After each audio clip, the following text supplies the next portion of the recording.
you want to go way back, when I was probably 12 or 13, I started working at Top of the Hill Farm for John and Laurie. He's the fellow that pretty much taught me how to make hay. He was a first-rate dairy farmer back in the early 60s. And here in town?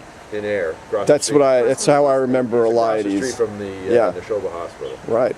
And so I got my feet wet there. He passed away when I was a senior in college. His son offered me a full partnership in the business side of it. So that's basically how I got started farming. At that time we were probably working close to 300 acres. We were making a bunch of hay. And then as development came around, more and more pieces got swallowed up for development and whatnot. So that takes us up to, that's 1978 is when I got out of college. David and I worked together for about 18 years, and then he wanted to get smaller, I wanted to get bigger, and that's back to, I'm trying to think now, 1990. About 1990 is when we were able to secure Gunderson property, and that was enough of a chunk to keep us in the area. We had enough land at that point to make it viable to keep farming, I guess is the best way to put it. Let me just ask for clarification. You started working as a teenager for Eliades, and how was it that was that just pure chance or coincidence, or? He used to farm the backyard, where we all grew up as kids, and I'd sit there for hours just watching him go around the field.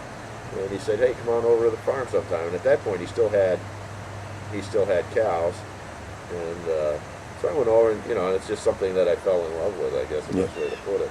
You got to love it, or you're not going to do it. Right. It's not.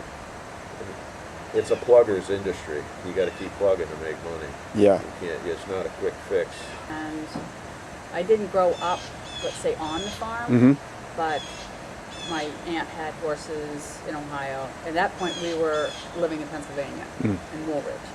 But my aunt had horses, so we'd go out every summer, and then I worked at a different uncle's farm, on the dairy farm one summer, and I just loved it. But at that point, at 12, I got my first horse. Oh, wow. I babysat for a year, got enough money, bought my first horse, and that's where it all started, with really doing my own thing. And then I always knew I wanted to stay in agriculture, because I always liked the cows and the pigs and all of that.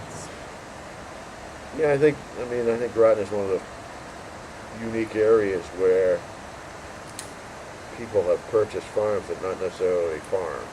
Yeah. I think might be the best way to put that. They want to see the land stay open, so it gives people like me an opportunity to stay. We have as many different agreements, if you will, as we have landowners. Okay, they're all different.